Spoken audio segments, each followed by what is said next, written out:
So if we don't take immediate action, we wouldn't like the kind of thing that we see in our streets, because we cannot take people for granted for too long. You see, a lot of countries are being encouraged by Kenyans. I mean, a lot of Africans are being encouraged by Kenyans. What Kenyans did, bro, is going heavy. Like, the wave is heavy. Africans are going toe to toe with their leaders all over Africa.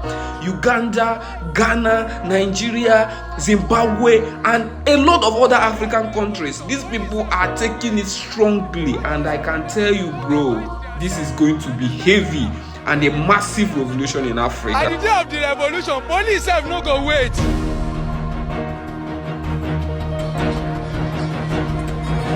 All anti-people policies must be reversed. I'm here to assure the NSC that we are going to give maximum protection. Rice is no longer affordable for Nigerians. At the day of the revolution, police have no go wait. Soldiers have na dem go dey force dey bite theirself. Na dey spend dollar. We will get naira na come make sure say our naira no gree work again. Tinubu, we are tired of you. Bring back subsidy. 8 months after, we have not seen anything. Things are getting worse every day. In removing subsidy that people have been benefiting for years, you increase it by almost, you increase fuel by almost about 387%. A very essential commodity to the people, and you expect that thing not to have a spiral effect on it. And this is Gambia. Gambians are already on the streets, like they are fully ready. Since the African leaders want us to be jobless, let themselves be jobless so that all of us will face the joblessness. You understand the point? The National Assembly have decided to operate unconstitutionally. Hence, the 1997 Constitution of the Gambia, Section 112, subsection B, clearly stipulated that all members shall regard themselves as servants of the people of the Gambia, desist from any conduct by which they seek improperly to enrich themselves or alienate themselves from the people, and shall discharge their duties and functions in the interest of the nation as a whole, and in doing so shall be influenced by the dictates of the conscience and national interest. So Africa are now like waking up. Everybody is now knowing what is going on, that these people are not for you. They are just there for their pockets. And believe me, within the next 50 years, these guys will no longer be here to suffer the consequences of what they are doing. You understand? The loans that they are borrowing is the next generation that is going to pay it, and by then they have squandered it, used it to buy lands and properties for themselves and their children. And you and I, our next generation will be suffering. You understand? So this thing should be encouraged, and we should be we should come together and be strategic about it. Bring out policies. If for me, I have said it several times on this platform, I don't like democracy. You understand? I can tell you that for what importance is democracy in Africa if it keeps on producing incompetent leaders. For years, 60 years of democracy, I haven't even seen a good leaders coming out of Africa. It keeps producing incompetence everywhere. So it is really worrying. It's really concerning. So we should look at it. If for me, I would say, let's quit democracy in Africa. Let's just remove it entirely, because the thing is not even helping us. And I can tell you, I can bring facts on the table to tell you that check other countries in the world that are not practicing democracy. You see that they are doing well. Check Rwanda, check other countries. It's not only Rwanda. There's a lot of other countries that is not in Africa that are not practicing democracy. They are doing well, more than well. So we should checkmate ourselves. We should check Africa. We should check other ways. You understand? In which we can bring out the system of system of government. You understand? To help Africans in an African way, and that I believe we can stand with our own identity, with our own type, like with our own cultures. You understand? You see that this government will be stable in Africa, and these people will do well, right? So a Nigerian senator have been warning their parliament that Nigerians are coming for them, that if they don't take this thing seriously, that it may result to what happened in Kenya. Just listen to him and hear what he said. Mr. President, here's the catch. This Senate must engage the executive immediately.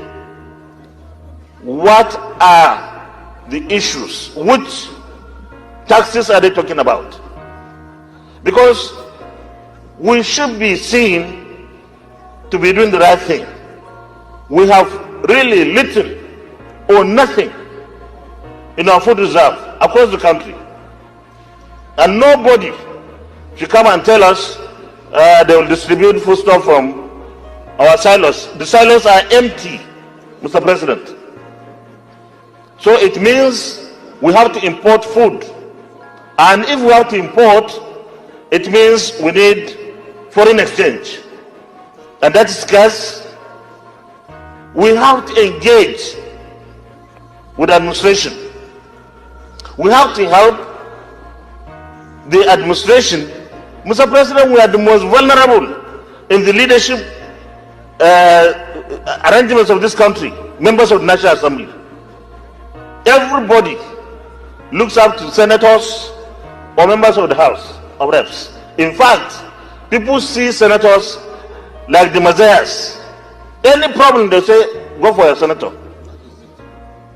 So if we don't take immediate action, and our citizens under this situation of increased fuel price, increased electricity price, increased everything, and we are yet to get the right measures to provide cushions for our citizens, we wouldn't like the kind of thing that we see in our streets. And it is time that we take every possible action together with the executive arm of government to ensure that food flood our country, the right food. Importation, government must be entirely responsible, because we cannot take people for granted for too long. We have come almost to the end of their patience.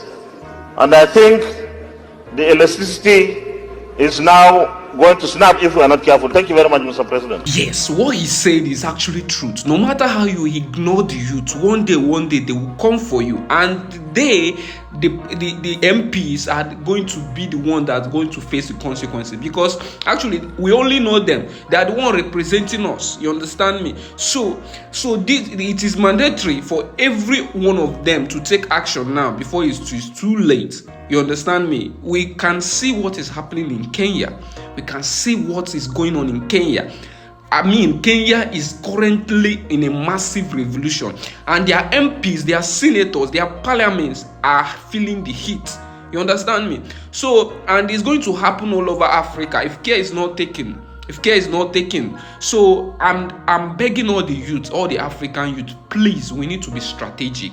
All right, we need to be strategic with this thing so that we will not lose lives. I'm begging. You know, these people, they don't care. They can do anything for power. But I'm not saying that we should be fearful. No, we shouldn't be fearful. We should face, because this is our country. This is our land. And Africa is flowing with milk and honey. I see no reason why people in Africa should be poor. Why should people in Africa should be suffering? All right? We need to be strategic and also face international policies.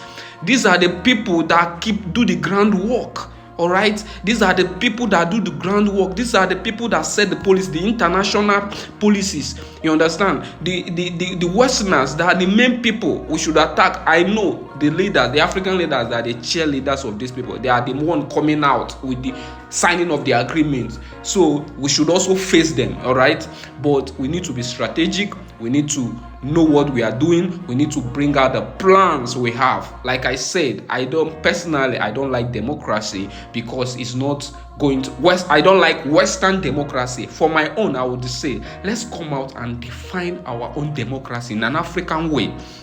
All right, the way that is going to help us, we will know that we are the one that owns this democracy. We are the one that form it ourselves, so that whenever we want to tackle it, we know where to start. You know, in a Western democracy, the Western democracy that we are practicing in Africa, we don't even know how we are going to tackle it. We don't even know how we are going, because it's not our own. You understand? These are the Westerners are the originators of this, and they always take advantage of it. You can see them in our parliament, in African parliaments. You see Westerns, you see Americans, you see Europeans coming in our own parliament. They will tell you it's democracy.